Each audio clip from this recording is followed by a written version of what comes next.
At age 24, I made $400,000 in a year flipping property. And then when 9/11 happened, I was so deep in this development and I lost all my money and then some. Like I tanked super hard and I was like just so over the whole money game. So I was like, forget money, I'm just gonna like go to the roots and just go after working with my hands.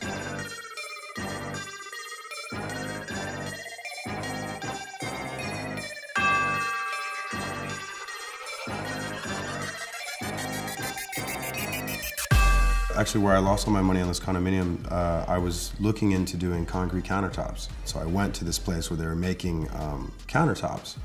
And at the time, the guys were casting beds for a prison out of concrete. And I really remember this vividly. I went in and just seeing the liquid pouring into a mold and then seeing that it made stone just really tripped me out for some reason. It just seemed like such a perfect medium. I started making ashtrays, little vessels out of concrete. And then it quickly went to sinks and coffee tables and stuff like that. It's a liquid that turns to stone. What could you not make out of it?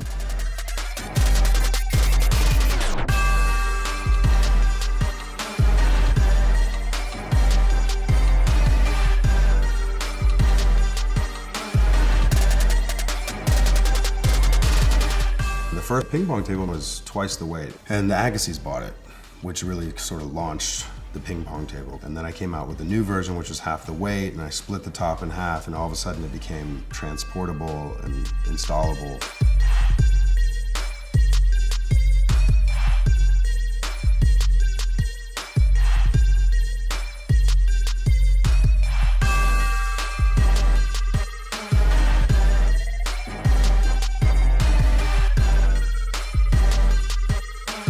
It's not gonna warp, it can be out by the ocean, and it works great as a dining table.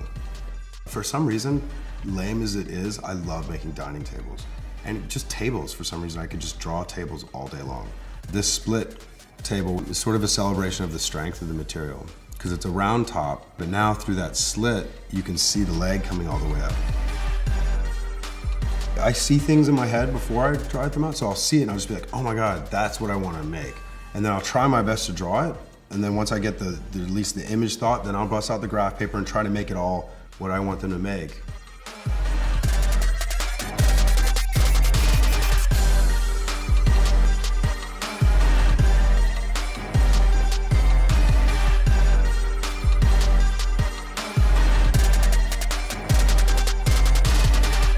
Those chairs were like a wake up at 3 a.m. and sketch it out type of chair.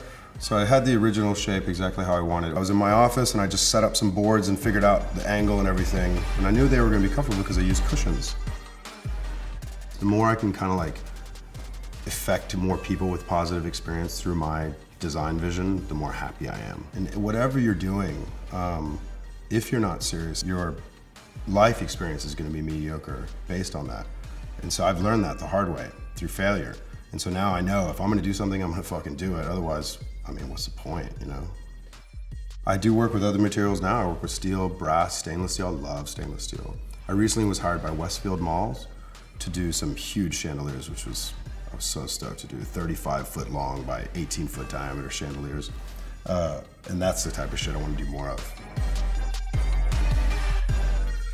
Now just feeling very confident about some inner emotion I have about painting.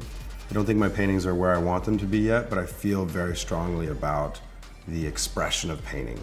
If you're creating based on what you know sells, then technically you're creating on the past. You're creating on something that you know will work. And I think if you're doing that, then you're not creating from the right place. I just eventually was like, forget this, and then I just kind of gave up, started from nothing. From that point, I've been rewarded for that choice.